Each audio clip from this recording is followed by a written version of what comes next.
Bonjour Sandra Freeman. Bonjour Bruce Toussaint, bonjour Alors, à tous. vous nous parlez ce matin d'écrans qui pourraient être composés entièrement d'eau. Oui, des écrans d'eau, comme dans le film Minority Report.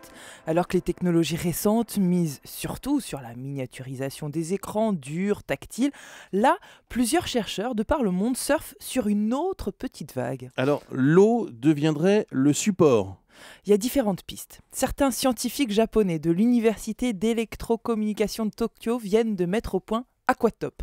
Imaginez un bain dans lequel on verse un liquide pour opacifier l'eau, on projette une image et la surface devient l'écran. Ça, c'est le b.a.-ba. Mais plus fort, on peut interagir avec l'image, déplacer les applications en glissant la main à la surface de l'eau, effacer un document en le noyant, mais aussi fusionner avec les formes virtuelles, une manipulation qui offre surtout de nouvelles perspectives aux jeux vidéo. Et puis, autre innovation japonaise, 3 chercheurs viennent d'inventer une membrane, comme une bulle de savon, utilisée comme un écran. On y projette des images. Évidemment, une bulle, ça éclate, mais là, ils ont mis au point un liquide résistant, dit colloïde, constitué entre autres d'eau, de lait, de sucre, mais aussi de glycérine. Et l'intérêt, c'est que par un procédé complexe de superposition d'images et de jeu d'ultrasons, on parvient à projeter des images sur ces bulles en 3 dimensions. Du coup, on pourrait bientôt barboter avec nos écrans. Ces nouveautés-là sont encore des prototypes et sont d'ailleurs présentées ces jours-ci au Salon professionnel des technologies nouvelles en France, le Laval Virtual.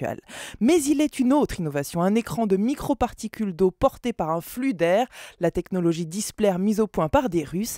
Cet écran interactif-là devrait être mis en vente à l'international ce mois-ci. Merci Sandra Freeman, quand la science-fiction devient réalité.